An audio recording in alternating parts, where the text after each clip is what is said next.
Hi, everybody. I'm Lindsay Covington. We're going to get started. I'm the Director of Communications and Community Engagement here at HCA Florida, Lake City Hospital. Thank you all for being here today in person. We appreciate you coming and really taking advantage of this educational series that we have going on a monthly basis. And then this is recorded on a Facebook Live. So thank you to all of our viewers who are chiming in today, watching. Please comment if you have questions throughout the video. And I'm very excited to introduce Susannah Land. She's a clinical dietitian here at HCA4 Lake City Hospital. And it's Heart Month, so we're going to talk about nutrition for a healthy heart. So I'm going to turn it over to Susannah, and you can just take it from here. All right, thank you, Lindsay.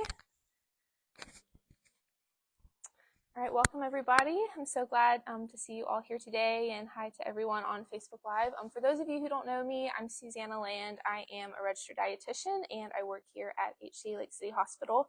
And I'm really excited to go through this presentation with y'all today. With it being Heart Month, there's so many things that we could talk about as far as nutrition for heart health. But today we'll kind of just go over the basics of it. And so with that, we will jump into our presentation.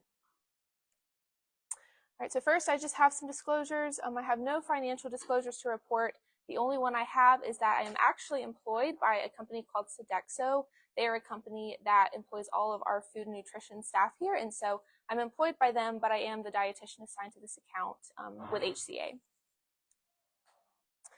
All right, so here are some objectives for today. Hopefully by the end of this presentation, y'all will be able to define the types of heart disease, identify a lot of the risk factors for those, understand some of the lifestyle modifications that can be effective in reducing your risk of heart disease, as well as identifying food components and specific foods that promote heart health. All right, so I have a quiz question for y'all. You can just raise your hand as I kind of go over each of the answer choices. What is the #1 leading cause of death for American adults? A, cancer, B, heart disease, C, diabetes, or D, motor vehicle accidents? How many of y'all think it's A? B? C? D? Anyone? All right, very good job. As you could guess by the topic for today, it is B, heart disease. 1 in 5 deaths in America is because of some kind of heart disease. So this really is a big prevalent problem in our country, as well as other places. Listed here are some of the most common types of heart disease. We have heart attack, heart failure, atherosclerosis, hypertension, coronary heart disease, peripheral vascular disease, as well as stroke. So I'm sure all of you guys have probably maybe even dealt with one of these or know somebody who is battling some kind of heart disease. So there are a lot of risk factors for developing heart disease. Some of these you cannot control, unfortunately, but there are a lot more that you can control. So some of the ones that you can't really control, one of these is genetics. There is a huge genetic component for heart disease, like things like heart failure, risk of heart attack, even high cholesterol has a big genetic component. So another one would be age. The older you are, the more at risk you are for having these. But for the ones that you can manage based on your lifestyle, these would include making sure there's no smoking going on, keeping a low value for blood pressure, cholesterol, as well as diabetes if you have that. Blood pressure and cholesterol we'll go into more detail on in a few minutes. Maintaining a healthy weight, following proper diet, which we're focusing on today, reducing alcohol intake, managing your stress, and making sure you have physical activity day to day. Those are all things that when you're managing those, you really can lower your risk for developing any kind of heart disease. All right, so we're kind of talking about heart healthy lifestyle. What is it? What all does it include? So today in this presentation, we will be focusing on the nutrition component because nutrition is so important for just overall health, but really for your heart health as well. Exercise and stress management play a huge role in this as well, but today we'll focus on nutrition, but just know that all of these really do go hand in hand in ways that you can manage your overall health and make sure you're doing things to really make sure you're having a healthy heart. All right, so what we're going to do first is kind of go through cholesterol, kind of talk about things regarding that, just because so many people have high cholesterol and really may not even know about it, as well as high blood pressure. So we're kind of going to focus on those two things today and then kind of go into some other details. So cholesterol, what is it? We've all heard of it, but what is it? So it is a fatty substance. There are two ways that it is created. One, it's in foods. So animal products can contain cholesterol. This is known as dietary cholesterol. The other kind is made in our bodies. It's made in the liver from the fats that we consume. And this is called blood cholesterol. So even though they're both technically cholesterol, they are different and they are not the same. And so what are the roles of cholesterol? Cholesterol is used for a lot of good things. It is used to make bile in our GI tract to help with digestion of food. It's used to make hormones as well as cell structures. So we do need a certain amount of it. However, if there's an excess of cholesterol in the body, too much of the wrong kind can lead to risk of heart disease, like heart attack, stroke, all of those things. All right, so there are two types of cholesterol that we're going to talk about today, just because in our bodies there are various kinds of cholesterol that kind of have different functions. And it's really important for heart health to know the difference between these and to know what your levels are. So the first is HDL, which that stands for high density lipoprotein. Again, we're not going to get too technical today, but you can kind of think of the H in that as standing for healthy. HDL is known as the good cholesterol. You do want to have enough of this in your body because it helps to protect the heart and it helps move the LDL cholesterol, which we're about to talk about, away from the arteries to the liver so that it can be excreted. Because again, we want more of the HDL cholesterol in our bodies, less of the LDL. And so the LDL stands for low density lipoprotein. There's also VLDL, very low density lipoprotein, but we're not going to touch as much on that today. So you can kind of think of the L in this as standing for lousy, right? So the kind of cholesterol that we want to make sure is staying pretty low, because this is the kind of cholesterol in the body that can lead up to a buildup of plaque in the arteries, which does increase the risk for heart disease. And having huge amounts of saturated fat in the diet can really lead to elevated LDL levels. And so we're kind of going to be talking more about fat intake in a minute, but just know that that term saturated fat, that is what you really do need to pay attention to when it comes to the kind of fat you're eating. And at the bottom, I did want to touch on this too, triglycerides. This is not cholesterol, but this is another fat, the most common fat found in the body. And this is made from excess calories that we're consuming. And so it's important to know about triglycerides because kind of a perfect storm in terms of our blood lipid levels or our blood fat levels is high triglycerides, high LDL, and low HDL. That can really, really be a problem in terms of developing heart disease. So it's important to just be familiar with what these different levels are, just because in blood work and labs, your doctors may talk about those things. So it's just good to be aware of. All right, so fats. Like we said, we kind of touched on saturated fats. So if those are the ones we need to limit, which ones do we need to be choosing, right? So in terms of heart healthy fats, these are what are considered or what are our unsaturated fats, okay? So I have a few different kinds listed up here. Again, we won't go too much into the deep science, but monounsaturated fat and polyunsaturated fat. Those are terms that essentially signal these as being heart healthy. And I'm sure we've all heard of omega-3s, omega-6s. Those are pretty commonly talked about nowadays. Those are types of heart healthy fats, and all of those are unsaturated. So anytime you see unsaturated, you know that you're getting a fat source that is more heart healthy compared to saturated fat, okay? And so some examples of those over on the right would include vegetable oils, nuts, seeds, avocado, fatty fish, like salmon, which if you notice the meal choices we had today, a lot of those included some heart healthy options. Those are all sources of really good heart healthy fats, okay? And so then fats to limit. I did want to touch on trans fat because for a long time that was talked about as being something that really needed to be avoided. And the reason behind that is because this is a fat source that really has no nutritional value. It's artificially made a lot of the time, and nowadays it's really not included in many foods that you buy just because of how detrimental it can be. But I did just want to touch on it so y'all are aware of that. But like I said, saturated fat is what needs to be limited just to make sure that the main sources of your fats are heart healthy. So fats that are saturated, you can kind of think of it as the fats that are oftentimes solid at room temperature. So things like animal fat, like bacon, butter, shortening, a lot of desserts, fried foods, those are typically going to be pretty high in saturated fats. So just kind of know the different sources of fats. It kind of just helps you know which ones to have more of, which ones to limit. Again, nothing's off limits. Balance is a really, really important thing. But it is good to make sure the majority of what you're eating is stuff that's good for your heart. All right, I did want to touch on this because this is such a hot topic in the nutrition world. Can you eat foods that contain diet cholesterol? Yes, you can. And so for a long time, it was thought that for your blood cholesterol, you could not consume any big amount of dietary cholesterol because it would raise your blood levels.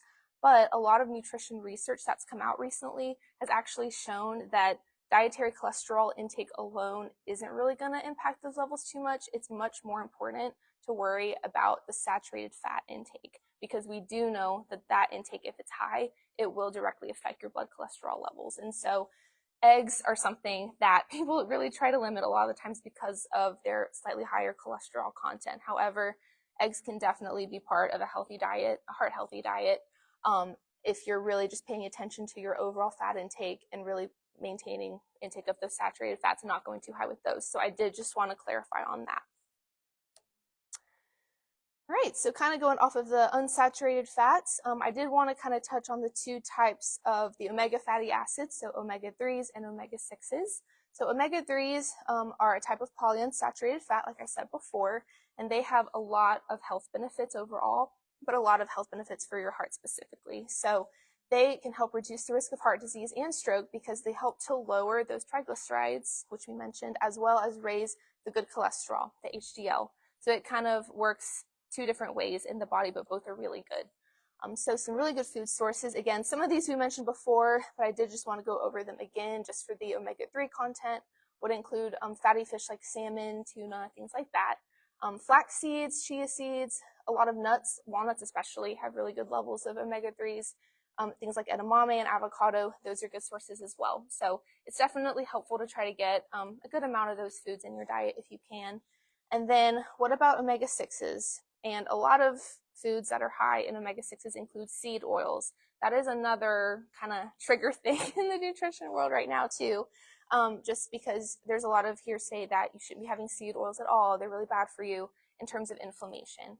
To a degree, that is true, just because omega-6s can tend to be a little more pro-inflammatory, cause a little bit more inflammation, whereas omega-3s help to reduce inflammation.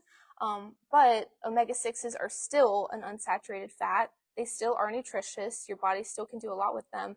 And what a lot of people don't know is that omega-6s, certain omega-6s can actually serve to be a precursor for other fatty acid components that actually are anti-inflammatory. So it's totally fine to have these in your diet. Again, just for overall heart health, it's just really important to try to get those unsaturated fats, including omega-3s and omega-6s as well. So I just wanted to clarify that also. Okay, so I wanted to touch on heart healthy proteins too, just because for so many people, especially with heart disease, people who already have it, protein intake is really important. And a lot of the animal products that we consume, those can either have really good fats in them or they could have a lot of those saturated fats. So I did just want to touch on some more of the heart healthy protein choices and those to kind of keep an eye on and decrease as well. So when it comes to choosing heart healthy proteins, you really want to try, when it comes to meats and things like that, you want to try to keep it as lean as possible. Again, nothing is off limits. You can have all foods, just somewhere in moderation. So the meats I'd want patients to kind of focus on more would be leaner cuts of meat, like rounds, loins, things like that, that have less of that fat on them. If someone's doing ground meat, like ground beef or something, you'd really want to try to pick a leaner option, like 70 to 80% lean is kind of what is recommended for that. Poultry is a very lean meat. However, the skin on that is pretty high in saturated fat, so trying to limit that if you can. Seafood's a great lean protein option. Low-fat dairy is recommended just because the fat in dairy is that saturated fat. And then on the bottom, it's not an animal source, but beans and other legumes are a really good protein option as well. That's very heart healthy if someone's looking for a plant-based option. And so then on the right, for the ones to decrease, a lot of the processed meats like, hot dogs, bacon, sausage, those are very, very high in saturated fat. So it's definitely good to limit those. Again, those higher fat cuts of meat like ribs, chucks, things like that, as well as any meats that are fried, of course. Those are going to be high as well. So it's good to just kind of differentiate between the kinds of meat that you're choosing, just because in America especially, a lot of times our protein intake can be where we're really getting a lot of those unhealthy fats. So it's just good to know which ones to have more of, which ones to try to have less of. All right, so we kind of touched on our fats. Now, in terms of talking about cholesterol, I did want to kind of move into fiber because fiber is a component of our diets that is really, really important to have for many reasons, but really for heart health too. So fiber is a source of carbs that the body actually can't digest. So we don't really get a ton of calories from it or anything like that. However, it is something that our bodies really do need for a lot of functions. And so it is found primarily in plant foods. And fiber, like I said, is important for so many things. It's good for maintaining gut function, supporting immunity, and just overall health. But when it comes to heart health, again, there's two different types of fiber. There's soluble and insoluble. We're going to focus more on the soluble fiber today.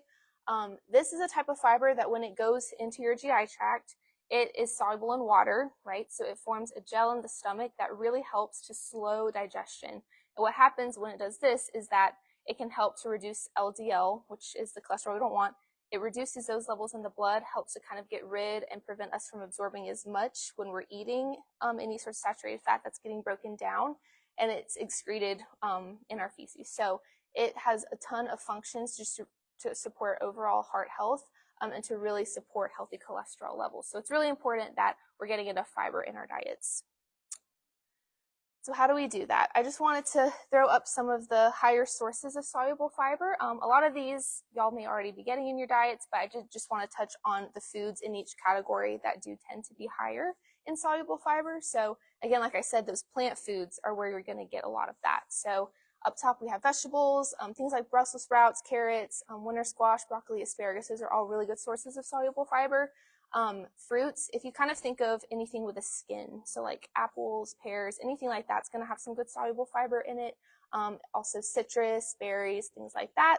Whole grains are a great source of soluble fiber, things like oatmeal, brown rice, barley, anything whole grain. If, like, say you compare white bread to whole grain means you are getting a lot more of that fiber. So that can kind of be the key word that you kind of look for when you're looking at different grains or starches that you're purchasing. That's really what you want to try to aim for if you can. And then at the bottom, we have legumes, so beans, peas, chickpeas, anything like that's a great fiber source as well. So it is encouraged for heart health that you are getting an appropriate amount of these foods on a daily basis as best you can. All right, so I did want to touch on another heart healthy nutrient. This is one that's not as commonly talked about, but it is something that a lot more research has come out about for heart health. It's something called polyphenols. How many of y'all have heard of that? Raise your hand. Yeah, a few people. Okay, cool. So yes, polyphenols are very, very specific nutrients that are found in plants. Okay, there are a lot of different kinds. We're not going to go over all of them because there are a ton, but they have antioxidant properties and are known to help manage inflammation. So that's why they've been looked at a lot more. And in terms of heart health, a lot has come out just to show how beneficial they can be for our hearts, because they have been shown to help lower the LDL cholesterol and plaque buildup in our arteries, and they are known to help improve blood pressure and circulation as well. So they are really, really beneficial for heart health. And so I did want to touch on some of the food sources of polyphenols. So a guideline you can kind of go off of is the more color that you're eating, the more polyphenols you're getting. So if you look at fruit, right, fruit sources of polyphenols, we have berries, apples, cherries, grapes, pomegranates. All of these things have deep hues, right? So that oftentimes is a trigger and just shows that that has more polyphenols in it. Anything that has a deep color, you're getting more of those nutrients. And so vegetables, we have like spinach, red cabbage, peppers, again, things that have a lot of color. Even onions, they may not have much color, but they actually are a really good source of polyphenols. And then just some other kind of random categories of foods that have these as well would include whole grain, seeds, things like ginger, cumin, different spices, olive oil, green tea, and dark chocolate are good sources as well. And then red wine. I have that on there because there's a lot of talk about red wine being really good for heart health. And the reason that's always been said is because red wine is actually a really good source of a polyphenol called resveratrol, and it's really beneficial for your heart. However, for you to actually get the health benefits, you'd have to drink a ridiculous amount of red wine. And at that point, you'd be counteracting it based on your alcohol intake. So as far as it being a source of polyphenols, again, a glass of red wine is not going to hurt you, but it's definitely recommended to drink alcohol in moderation and try to get those polyphenols from other foods if you can. So Like I said, the guideline I'd want most people to follow is the more color you're getting on your plate, the more polyphenols you're getting. So that's another reason why it's so important to get that variety of food and as much color and as many different kinds of food each day as you can, because you are going to be getting more of those really, really good compounds. All right, so we kind of touched on cholesterol, more of the fat component of heart disease. Now we're going to move into hypertension, also known as high blood pressure. Okay, so here's another question for y'all. You can just kind of call out the answer. True or false, nearly half of American adults have high blood pressure and some do not even know about it. Yes. So unfortunately, this is true. So many people are dealing with high blood pressure and have no idea. Sometimes the signs aren't really there in an obvious way. But this is something that's important to know about and be aware of and manage through your diet, because it can have a lot of negative effects. So this is just the common blood pressure chart that we used for people to identify where they kind of fall in terms of their blood pressure, from normal all the way to what's considered a hypertensive crisis, which is very serious. So we have the systolic number, which is always that top number, and then the diastolic, which is at the bottom. And so it is important, like when you go to the doctor and they read out your blood pressure, for you to kind of be familiar with these numbers, just so you know where you're at as far as your blood pressure, and maybe see if it's a bit high, where you could maybe improve in terms of your diet. So what's one of the biggest things in our diet that can affect our blood pressure? This is sodium intake, okay? And so I wanted to touch on just some stats real quick, because the CDC states that Americans consume more than 3,400 milligrams of sodium per day on average. And a healthy amount per day is only 1,500 to 2,000 milligrams daily.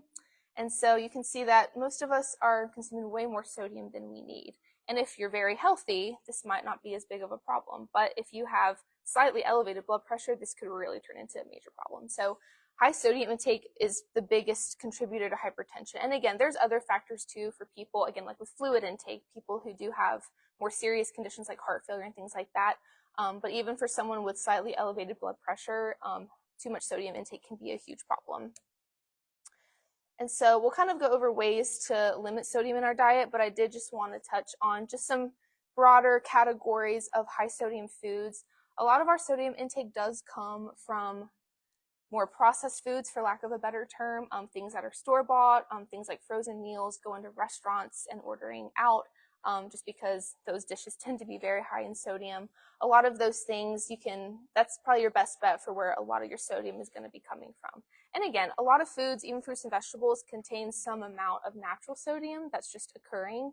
But that added sodium, things that are really high, are where you really want to keep an eye out. So I just wanted to throw that up there just so that you're seeing kind of a different range of broad foods, where if you're getting these out anywhere or even in the grocery store, these could be really high in sodium. So it's just important to be aware of so that you can check. Okay, so there are a lot of ways that are pretty easy to kind of decrease our sodium intake. One of the easiest is to just go to the store and really opt for choices that say either low sodium, reduced sodium, or no salt added on the label. This just means there's not as much salt being added as a preservative or anything like that. So it can really cut down on the amount you're getting from that food. This especially goes for anything canned. Canned foods tend to be very, very high in sodium. And so really trying to aim for low sodium options when possible. Again, if canned produce is your only option for whatever reason, that's okay. Try to do the low sodium versions, but it is recommended as much as possible to aim for fresh or frozen produce over canned, just because you really help get rid of that extra sodium that could be added. Trying to limit cured and processed meats. These are huge sources of sodium just because that extra salt is added for that preservation process. So really trying to limit those.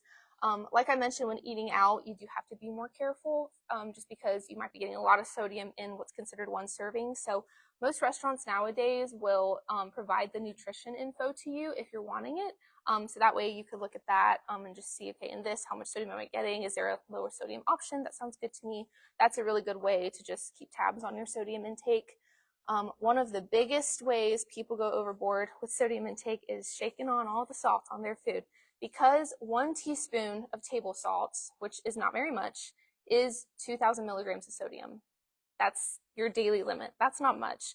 So it can be really easy, especially if you're adding that additional salt on, for you to go way above that, just really not even knowing.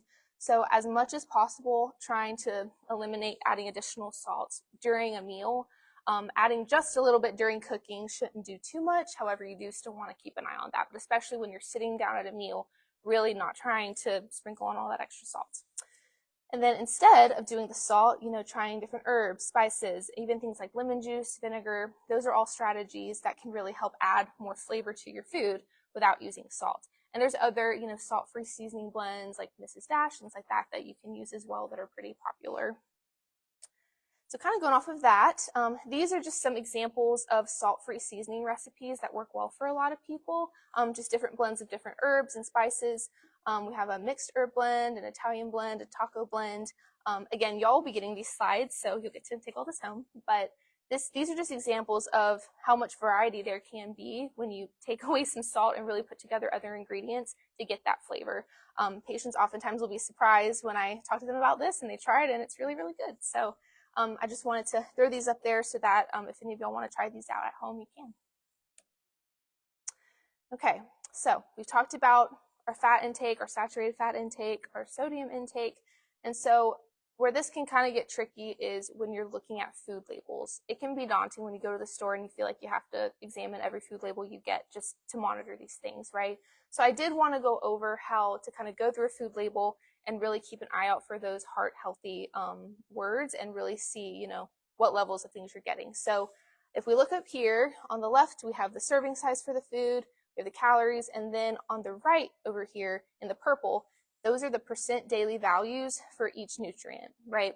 So in terms of saturated fat, when you look at a food label for heart health specifically, you don't have to just look at the total fat.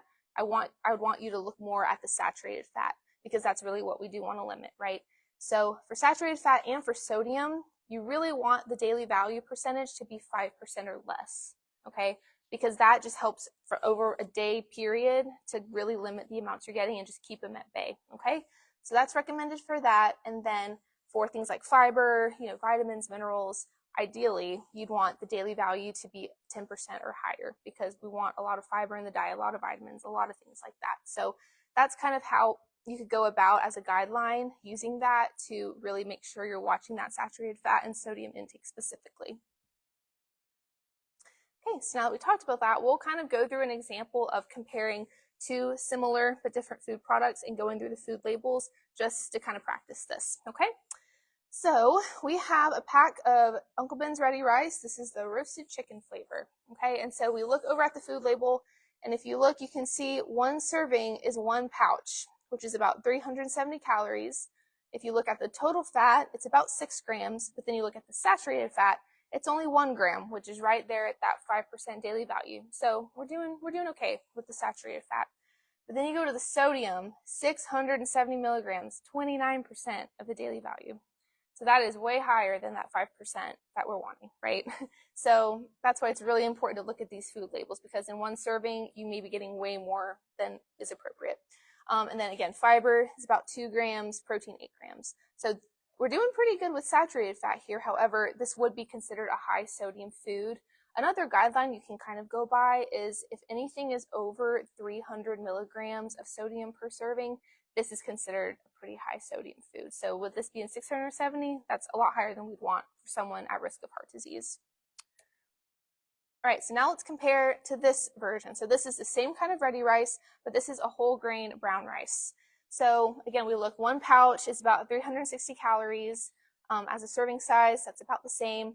Again, similar saturated fat content, just 1 gram, that's at that 5% daily value. And now the sodium is at 5 milligrams, which is just at around 0 to 1% of the daily value. So much more appropriate when it comes to sodium content. And again, fiber, 1 gram, protein 7. So that's just an example of if you're comparing two similar but different foods, looking at those specific things like the sodium, like the saturated fat, just to see which option is going to be a better option for your heart. So again, like I said, you can eat all foods. You can do all of them, just some in moderation. And it's really important to, as much as you can, try to make those choices that are healthy for your heart most of the time. So I just wanted to go over this just because looking at food labels is a great way to just kind of keep an eye out for everything that you are consuming. All right, and so the next two slides, this one and the next one, are going to be some graphics just to kind of tie all of this stuff together that we've talked about in terms of just eating meals in general in a heart healthy way. There's not one size fits all when it comes to this, but I did just want to show 2 examples of heart healthy approaches to eating that kind of incorporate, again, lower amounts of saturated fat, lower amounts of sodium, just because a lot of times it can work for people to have this visual when it comes to kind of planning out meals, eating in a way that's heart healthy. So this first one might look familiar. I don't know how many of y'all have heard of My Plate. It's something that replaced the food pyramid, which is now ancient. But it was kind of laying out meal structures as vegetable, fruits on one side, and the other side grains, and then protein, and then dairy. But Harvard Health actually took that and kind of revamped it a little bit for heart health specifically, and renamed it just the Harvard Healthy Eating Plate. And so it's similar in a lot of ways. You have, half of the plate ideally being a lot of vegetables with some fruits, the other side being healthy proteins, again, more of those lean proteins, and whole grains, because again, for our hearts, that's a good source of fiber, vitamins, minerals, all of that. They replace the dairy with water, just for that fluid intake, because you don't necessarily have to have dairy as part of a healthy diet. It just depends on the person and their needs. And then over there on the other side, we have healthy oils. That is now added, just because things like olive oil, avocado oil, things like that, those are those healthy fats that we do want to be getting enough of. So this is one example of just a visual for eating in a heart healthy way. And then I'm sure a lot of y'all have heard of the Mediterranean diet. Yeah, most of y'all. Yeah. So this is a diet that definitely rose in popularity because it is a very heart healthy model of eating. Again, it's not the only approach, just because this approach is a little bit more specific in terms of the daily and weekly allowances of certain foods. It definitely is a little bit more plant-based, but that does often work really well for some people. So they recommend, with the Mediterranean diet approach, having a daily intake of whole grains, fruits, things like legumes like beans, nuts, all of those, vegetables, heart healthy fats, as well as low fat cheese and low fat yogurt. And then a weekly consumption of fish and seafood, poultry, eggs, wine in moderation, and sweets, and then only a monthly intake of meats like red meats, things that are higher in saturated fat. So this does work well for some people. However, there are different ways to eat in a heart healthy way that aren't this structured. So I just wanted to kind of show those 2 graphics just because I just wanted to compare those just so you can kind of see some different approaches.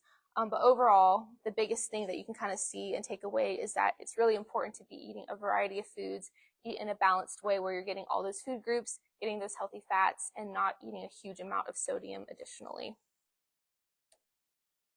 All right, and again, we won't go over these in too much detail. You'll get them in the slides, but these are just examples of different meal ideas just to show that eating in a heart healthy way doesn't have to be this huge fancy thing. It can really be just using basic ingredients and putting them together for a meal, but doing it in a way where your heart's going to get a lot of benefits. So we have a few different meal examples up here that kind of just go through adding sources of grains, low-fat dairy, protein, vegetables, fruit, all of those. So you'll get those as well, and you can take a look, and it may inspire ideas for other meals too.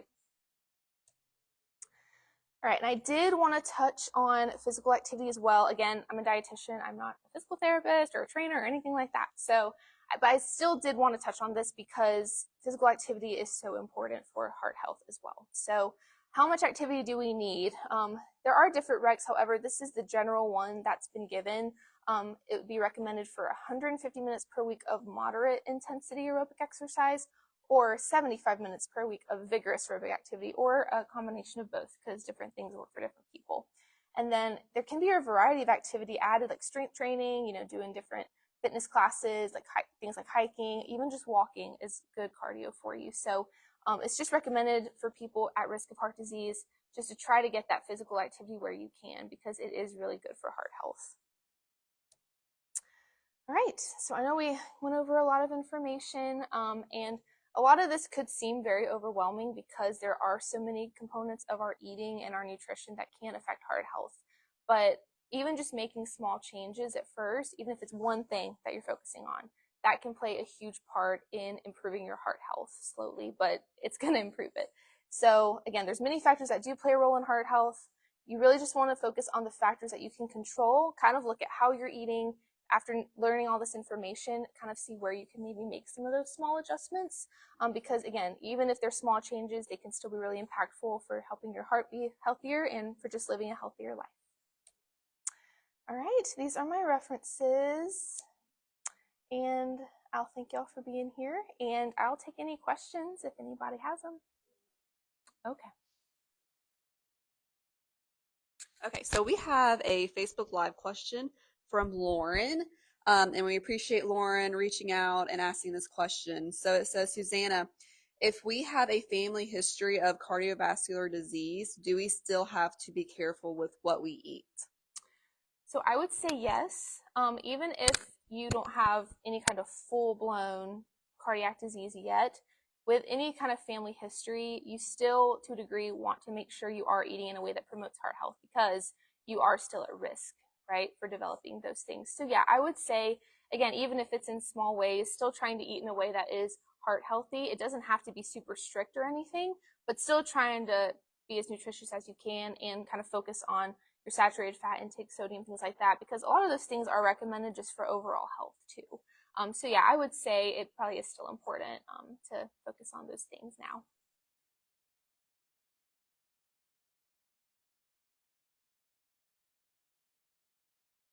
All right. Well, thank you guys so much for being here, and thank you to those listening in. I hope you learned a lot today. I have a fun little graphic for y'all that was really cute and in line with today's theme. So yeah, thank y'all so much, and have a good day.